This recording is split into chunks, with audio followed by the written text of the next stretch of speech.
Okay, so I'm going to go over your final research paper report contents with you. Just again, we want to make sure that you have everything you can possibly get in order to get all the points for the assignment.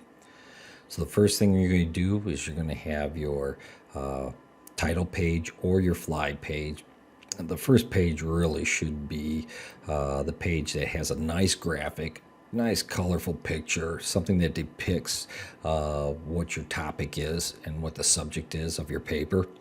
And then it's followed by really what we used to call the cover page.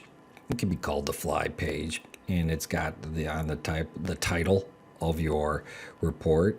And in the middle section, it's going to have, of course, your it's going to have all the name of the class, date that it was submitted, and towards the bottom it's submitted to your instructor, and that's my name there.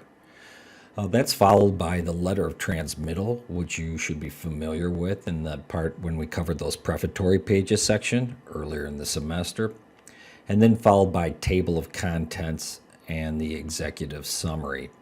Now, for these this first grouping of 1, 2, 3, 4, 5, the first 5 items, you should not be showing page numbers.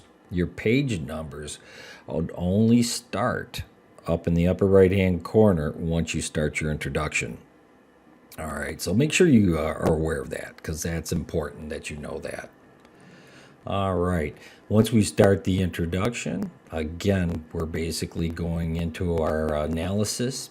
We'll have a 1 to 2 page introduction. Now, once we go into our analysis, that's going to be all the body and the information for our report, followed by a good conclusion. All right, so this is where you're going to have your interviews information, your survey information. You're going to have those 10 to 12 questions that's really going to fill out your report. And then you're going to have a nice conclusion based on the information you were able to find.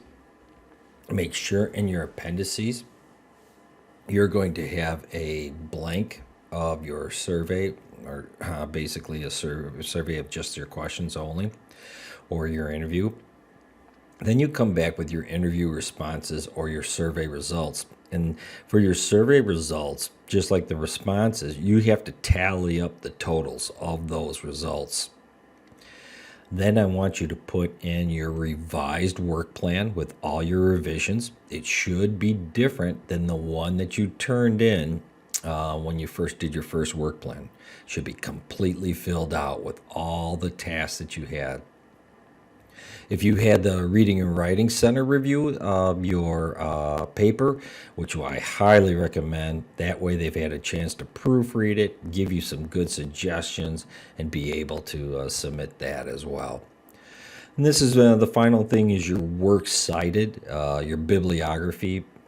Some people refer to it as you want to have somewhere in there 8 to 10 secondary items, and then you also want to make sure you list all your primary research, and be sure that you watch the formatting on that. So that's basically a quick checklist for you to go through.